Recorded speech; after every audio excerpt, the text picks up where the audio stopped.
The thunder rolled across the vast Wyoming sky as Olivia Kincaid stared at the letter in her trembling hands, her eyes scanning the handwritten words that would forever change her life. It was 1876, and the pristine wilderness of the West had been her sanctuary after fleeing Philadelphia's suffocating high society, but now even this haven was threatened. "Miss Kincaid," Sheriff Tanner called from the doorway of the small trading post. "Storm's coming in fierce. You'd best delay your journey back to Larkspur Creek until tomorrow." Olivia folded the letter and tucked it into the pocket of her riding skirt. Her father's lawyers had found her at last, demanding her return east to fulfill the marriage contract she'd escaped 6 months prior. The thought of returning to that life made her stomach twist with dread. "I appreciate your concern, Sheriff, but I must return today. My students are expecting me tomorrow morning." At 23, Olivia had found purpose as the schoolteacher in the small settlement 30 miles north. The sheriff frowned beneath his gray mustache. "That canyon trail's treacherous in good weather, miss, with this rain."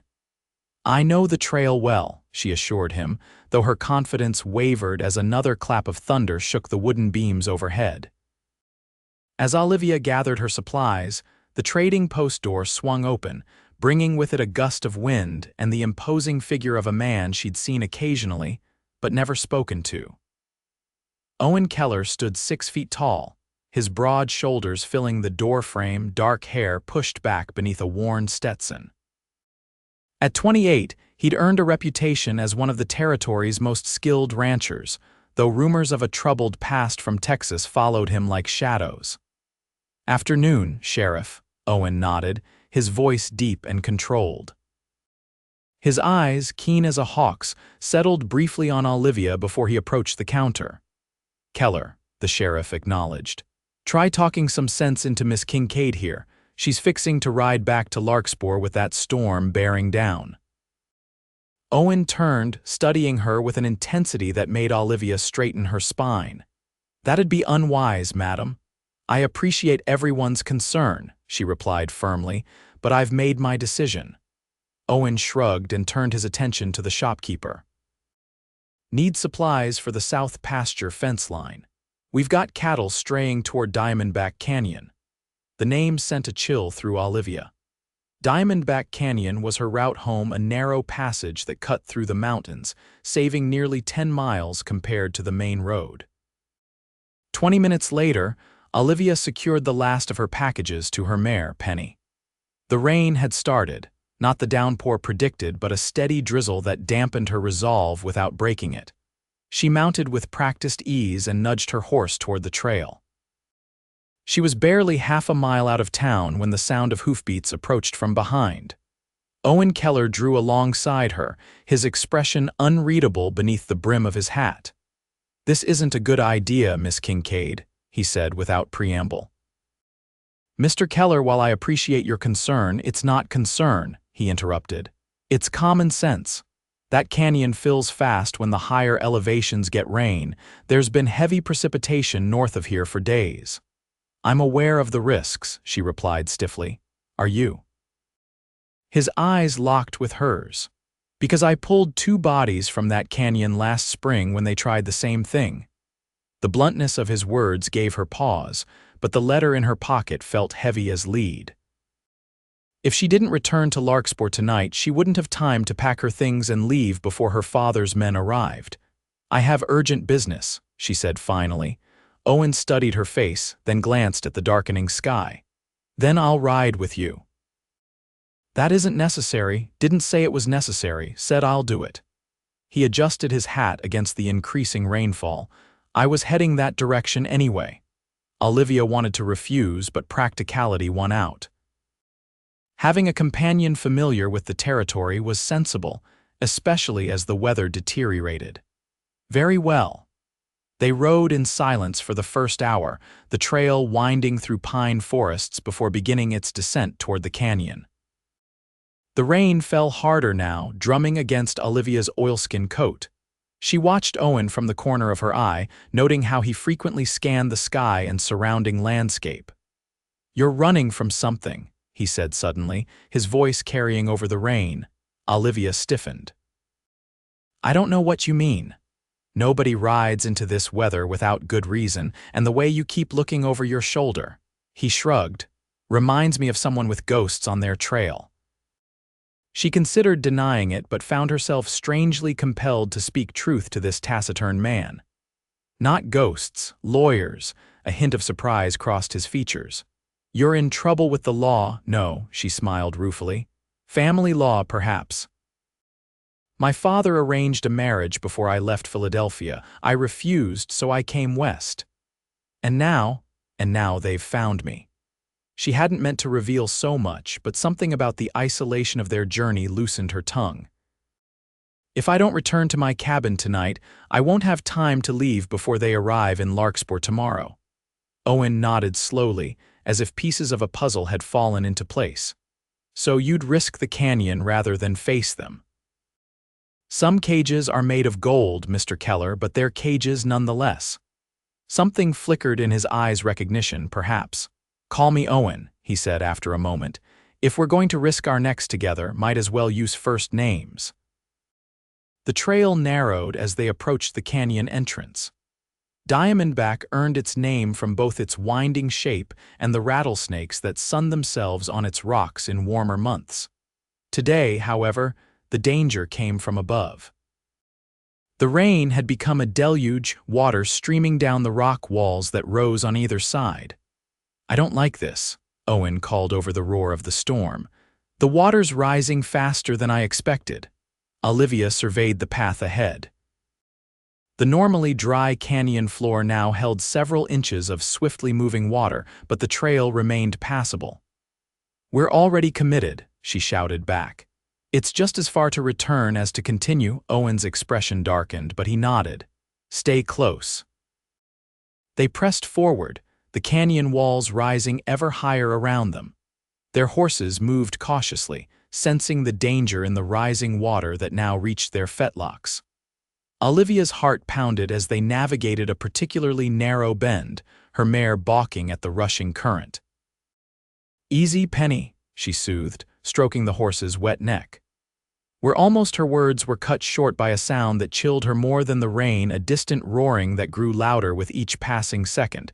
Owen's head snapped up, his face tense. Flash flood, turn around now. They wheeled their horses, but it was too late. Around the bend behind them came a wall of churning water, carrying branches and debris as it thundered toward them. There, Owen pointed to a narrow ledge about 12 feet up the canyon wall. Climb, Olivia didn't hesitate. She dismounted and slapped Penny's flank, sending the frightened animal bolting ahead where the canyon widened. Owen did the same with his gelding, both of them praying the horse's instincts would lead them to safety. The water was ankle-deep now as they scrambled toward the rock face. Owen reached it first, finding handholds in the rough stone. Here! He reached down, grasping Olivia's wrist and pulling her up beside him just as the first surge hit. Water crashed against the canyon wall below them, instantly rising several feet. Olivia clung to the rock face, her fingers numb with cold and fear as they climbed higher, seeking the ledge that might be their only salvation. Owen reached it first, hauling himself onto the narrow shelf before extending his hand to her. Grab hold. Their fingers touched, slipped in the rain, then locked. With a strength born of desperation, he pulled her up beside him as the flood waters continued to rise, carrying trees and boulders in its furious path. Thank you, she gasped, pressing herself against the canyon wall, the ledge barely wide enough for them to sit side by side. Owen said nothing, his eyes fixed on the raging water below that had, in moments, filled the canyon to a depth of 15 feet and was still rising. The rain continued to pour, running in rivulets down the rock face and soaking them despite the slight overhang that offered minimal shelter. The horses. Olivia began, her voice breaking. They're smart animals, Owen said, though his tone held little conviction. They might make it to higher ground if they keep moving. They sat in silence as darkness fell, the flood waters creeping ever upward. By nightfall, the water had risen to just 4 feet below their ledge and showed no signs of receding. The temperature dropped with the sun, and Olivia began to shiver uncontrollably. "Here." Owen removed his duster coat and wrapped it around her shoulders, leaving himself in just a wool shirt that clung to his muscular frame. "You'll freeze," she protested weakly. "I've weathered worse," he replied, though his jaw tightened against the cold. "Tell me about Philadelphia. What's it like to live in a city with proper streets and buildings taller than 2 stories? She recognized his attempt to distract her from their dire situation. "Stifling," she answered honestly. "Every movement watched, every word measured. My father built a shipping empire, but the cost was my mother's happiness and eventually her life. I'm sorry, don't be." Her passing showed me what happens when you live by others' expectations rather than your own heart. She pulled his coat tighter.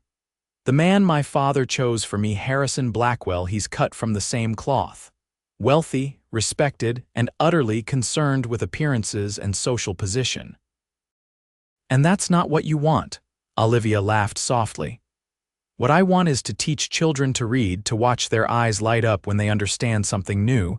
I want to breathe air that isn't choked with coal smoke, to make my own decisions." She glanced at him. "What about you?" "What brought you to Wyoming?" Owen's expression closed like a door. "Needed a fresh start." "From what?" The water rose another inch, and Owen shifted uncomfortably on the narrow ledge. "The war left scars on many of us. I was 16 when I joined up with the Confederacy, too young to understand what I was fighting for. By 18, I'd seen enough death to last several lifetimes. And after was worse in some ways. Texas wasn't kind to returning soldiers with no prospects." His voice grew distant. "I did things I'm not proud of. Rode with men I should have avoided. Outlaws," she ventured. He nodded once. "Until a job went wrong. A man died, a good man protecting his family. I couldn't do it anymore after that. Been trying to outrun that part of myself ever since." The honesty of his confession touched her. Here in the darkness, with death possibly hours away, pretenses seemed pointless. "We all have regrets," she said softly. "Things we wish we could change. Some regrets weigh heavier than others." The water had risen to less than 3 feet below their ledge.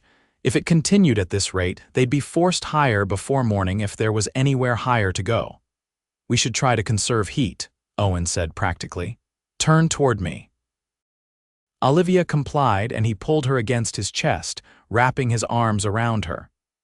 The intimacy of the position would have scandalized her Philadelphia acquaintances, but here it felt like the most natural thing in the world. "Thank you," she murmured against his shirt. "Not just for the warmth, but for coming with me. I'd likely be dead already if you hadn't." "We're not out of danger yet," he reminded her, though his voice had softened. "I know." She closed her eyes, listening to his heartbeat beneath her ear. "But I'm glad I'm not alone." Hours passed in cold misery as the rain continued unabated. Occasionally they spoke, sharing stories, learning each other's histories in fragments and pieces. In the strange intimacy of their shared peril, Olivia found herself revealing things she'd never told another soul: her dreams, her fears, the crushing weight of her father's expectations. In turn, Owen spoke of his ranch, the hard-won peace he'd found in Wyoming, and his hope to eventually build something lasting. Neither mentioned the possibility that all their plans might end in this canyon. Near midnight, the water reached the edge of their ledge, lapping at their boots. "We need to move higher," Owen said grimly, scanning the rock face above them. In the dim moonlight that occasionally broke through the clouds, he could make out another possible handhold about 10 feet up. "I'll climb first, then help you up." "There's no room for both of us there," Olivia said, seeing where he was looking. The next ledge was barely wide enough for one person. Owen met her eyes steadily. "I'll hold onto the rock face. You can take the ledge and exhaust yourself. That's not sustainable, neither is drowning." The water was now flowing over the ledge, soaking their legs. "We don't have a choice." Before she could argue further, he began climbing, finding precarious holds in the slippery rock. When he reached the higher ledge, he braced himself and extended his arm down toward her. "Come on." Olivia took a deep breath and followed his path, her numb fingers struggling to find purchase. She was halfway up when her foot slipped, leaving her dangling by one hand. "Owen," she cried out, panic surging through her veins. "I've got you." His hand clamped around her wrist. "Find your footing." With his guidance, she managed to secure her position and continue climbing until she reached the tiny ledge. It was indeed smaller than the first, barely wide enough for her to perch upon. "You can't stay like that," she said, watching how he clung to the rock face beside the ledge, muscles straining. "You'll fall." "Got a better idea." Water continued to rise below them, already claiming their former position. Olivia assessed their situation. "Yes, sit on the ledge." "And where will you? Trust me." Reluctantly, Owen maneuvered onto the small ledge. Once he was seated, Olivia carefully positioned herself on his lap, her back against his chest. "Now we can both rest without you exhausting yourself." Owen's arms encircled her waist, steadying her. "Clever," he murmured, his breath warm against her ear. They remained that way as the night crawled by, speaking occasionally but mostly silent, conserving energy. The rain finally began to ease around 3 in the morning, though the water level continued to rise, albeit more slowly. "Tell me something good," Olivia said softly, fighting against exhaustion.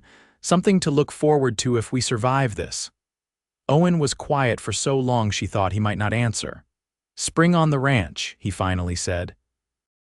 "When the meadows fill with wildflowers and the foals take their first steps, the air smells like grass and possibility." She smiled, trying to picture it. "That sounds beautiful." "It is."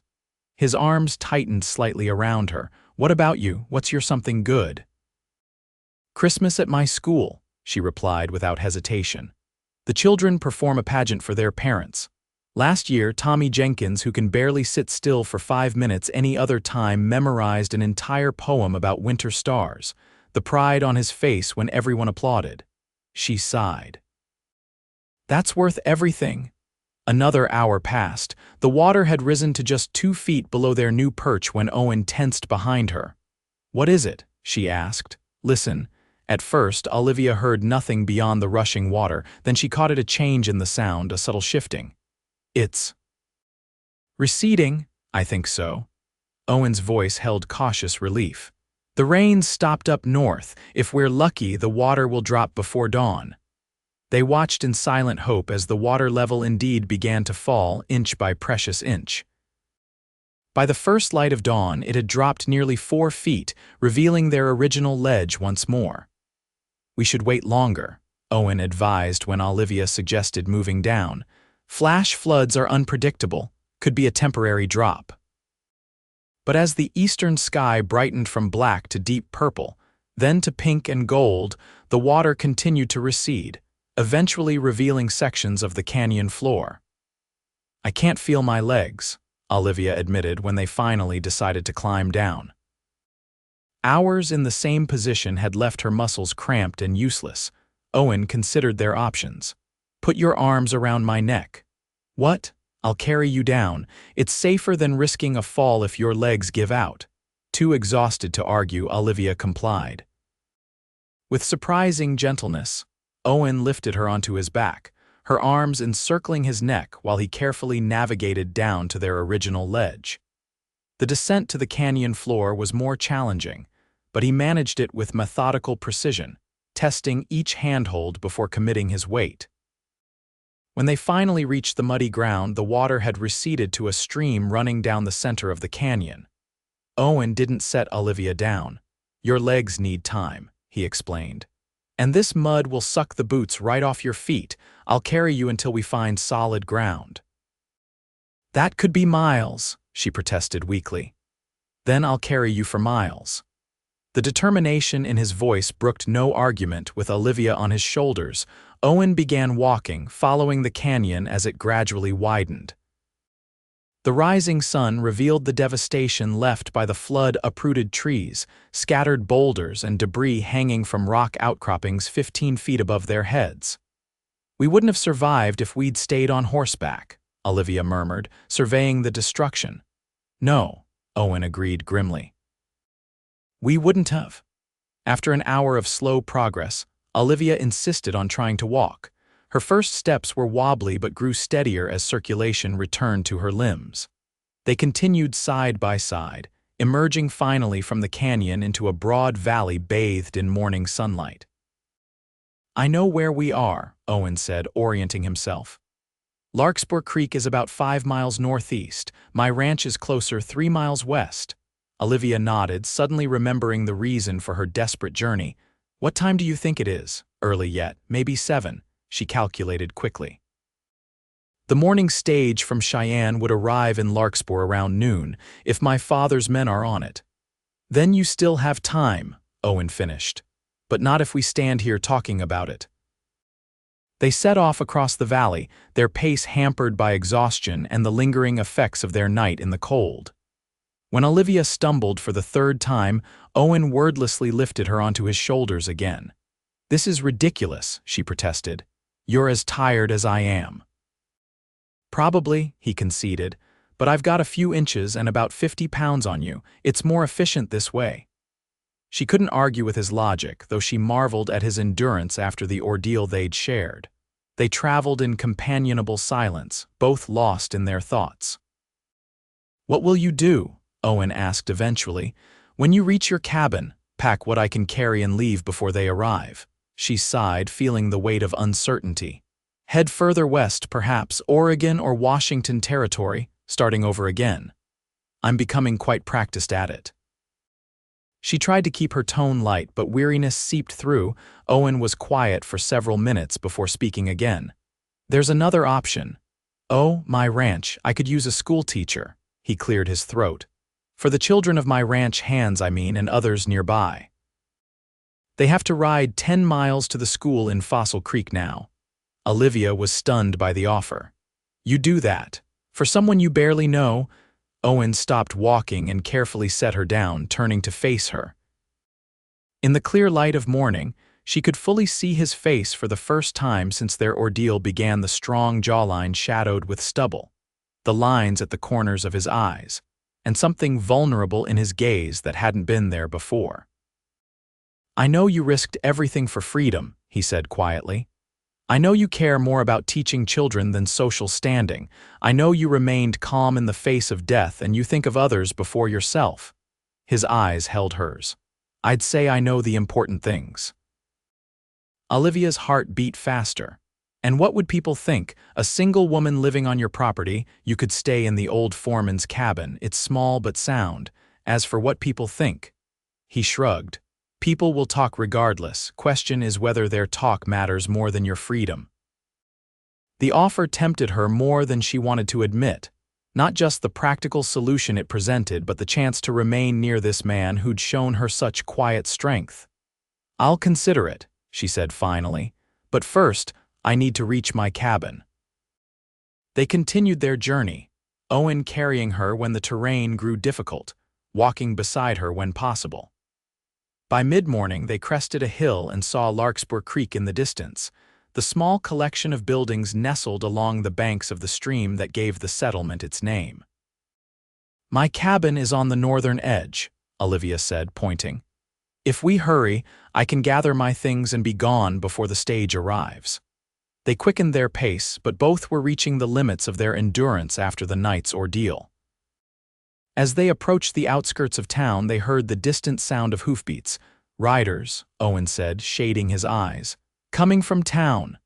Olivia's heart sank as she made out 3 men on horseback heading directly toward them. No, she whispered. They're early. As the riders drew closer, the lead man called out. Miss Kincaid, thank goodness. It was Sheriff Tanner, accompanied by 2 of the local ranchers. We've been searching since dawn. Word came that Diamondback Canyon flooded something fierce. Relief and disappointment warred within her. We were caught in it, she explained. Mr. Keller found us shelter on a ledge until the waters receded.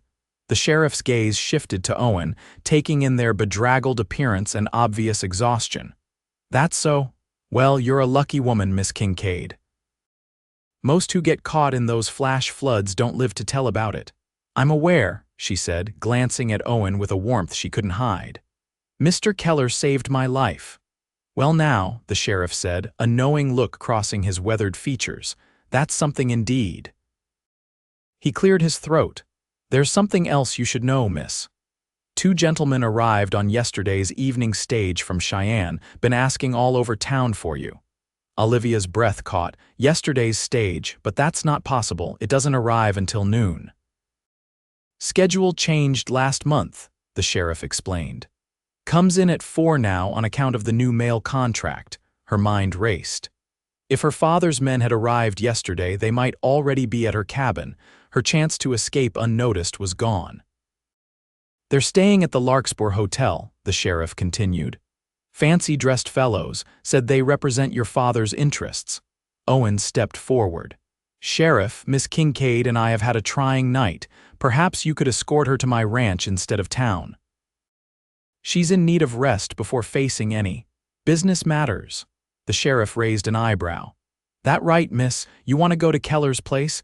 Olivia looked at Owen, seeing the offer in his eyes, not just shelter for a day, but something more, a choice. A future, perhaps.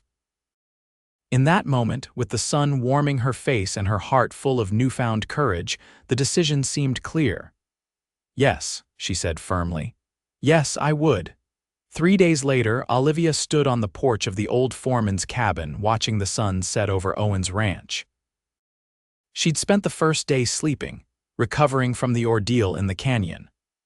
The second day, Owen had ridden into Larkspur to collect her belongings from her cabin, returning with news that her father's representatives had left on the morning stage, presumably to report her whereabouts. "They'll be back," he'd warned. "With more legal papers, most likely." "Let them come," she'd replied with newfound resolution. "I'm of age, they can't force me to return." Now, on the third evening, Owen approached from the main house, carrying a tray with 2 steaming cups. "Coffee," he said, handing her one. "Though I can't promise it's as good as what you're used to in Philadelphia. I prefer it this way," she said honestly, strong enough to defend itself. He smiled, a rare, transformative expression that she was seeing more frequently. They stood side by side, watching as the sky blazed orange and gold before deepening to purple. "I spoke with some of the ranch hands today," Owen said. 5 of them have children old enough for schooling. The Prestons over the ridge have 3 more, and the Hawthorns to the south have twins. 10 students already," Olivia mused. "A fine start. The old bunkhouse could be converted easily enough. It has good light and a proper stove for winter." She turned to study his profile. "You've given this considerable thought." "I've given a lot of things considerable thought these past few days." He set his cup down and faced her. "Nearly dying has a way of clarifying what matters." "And what matters to you, Owen Keller?" she asked softly, building something worthwhile, making amends for past mistakes. His eyes held hers. "And maybe, if I'm fortunate, not facing the future alone." Olivia's heart quickened. "Are you offering me more than just a teaching position?" "I'm offering you a choice." He took her hand, his calloused fingers gentle against her skin. "We barely know each other a few days, a night clinging to life on a canyon wall. By all sensible measures, it's not enough time to make life-changing decisions. And yet," she prompted, her voice barely above a whisper. "And yet I can't shake the feeling that we were meant to be caught in that canyon together, that some things don't require years to know with certainty." He drew a deep breath. "I'm not asking for promises now, just possibility. Time to see if what began in that canyon might grow into something enduring." Olivia thought of the letter from her father, the life mapped out for her without her consent. She thought of her brief taste of independence in Larkspur Creek, and then of the night spent in Owen's arms, finding warmth and safety in the midst of danger. "I believe," she said carefully, "that life offers few perfect certainties. We make choices with the information we have, hoping we've chosen wisely." She squeezed his hand. "What I know is this: you carried me when I couldn't walk, you offered me shelter when I had nowhere to go, and something awakened between us when we faced death together." "Is that enough?" he asked. Olivia stepped closer, resting her free hand against his chest to feel the steady beat of his heart. It's a beginning, a chance worth taking. When he kissed her, it felt like coming home to a place she'd never been before, unfamiliar yet perfectly right. Behind them, the last light of day faded into twilight, and stars began to appear one by one above the Wyoming plains.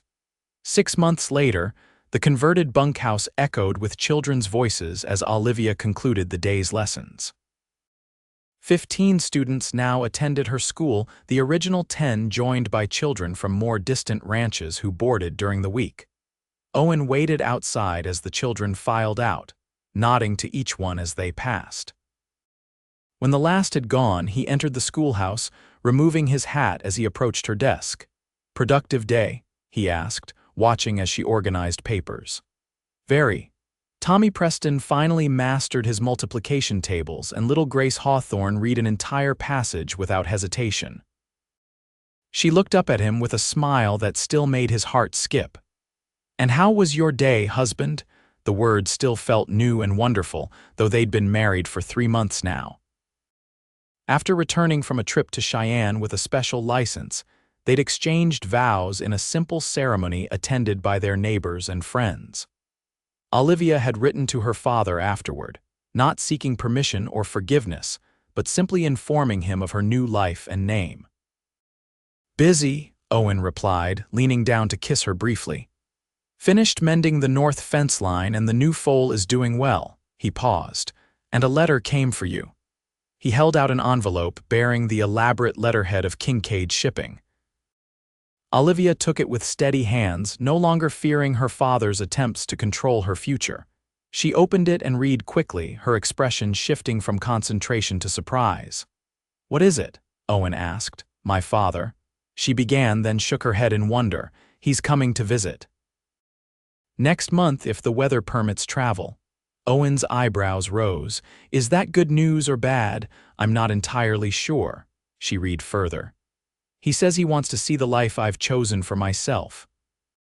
And to meet the man who," she smiled at the phrasing, "had the audacity to marry a Kincaid without proper introduction. Should I be concerned?" Olivia set the letter down and rose from her desk, moving to wrap her arms around his waist. "No. He'll bluster and question and try to intimidate you, but that's just his way.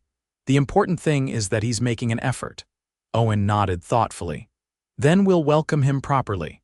Show him that while your life here may not have the luxuries of Philadelphia, it has other compensations." "Such as," she teased, "a school full of eager students." He kissed her forehead. "Neighbors who respect you for your mind rather than your family name." Another kiss, this one against her temple, "and a husband who has loved you since the moment you stubbornly insisted on riding into a storm." Olivia laughed, the sound filling the schoolhouse with warmth. "I wasn't stubborn, I was determined. As you say, Mrs. Keller." His tone was indulgent, though I notice the distinction escapes me. Outside, the spring sun bathed the valley in golden light, wildflowers dotting the meadows just as Owen had described during that desperate night in the canyon. From this schoolhouse window, Olivia could see the ranch house they now shared, the barn where new life arrived each spring, and the distant peaks that had nearly claimed their lives. "I have something to tell you too," she said, meeting his gaze with shining eyes. "Something my father will discover when he visits." Owen waited, a question in his expression. "We'll need to prepare the small room adjacent to ours," she said, placing his hand against her still flat stomach. "By winter, it will have an occupant." The joy that spread across Owen's face was like sunrise breaking over the mountains. Without words, he lifted her into his arms and spun her in a circle, his laughter joining hers in the afternoon quiet. Later, as they walked hand in hand toward home, Olivia thought about the flood that had nearly taken their lives but had instead given them to each other. Like the canyon, transformed by those raging waters, they too had emerged changed, stronger, more certain of what mattered, ready to build something lasting on the foundation of that single harrowing night. Above them, the vast Wyoming sky stretched endlessly blue, promising storms and sunshine in equal measure, just like the life they would share in this wild, beautiful land they both now called home.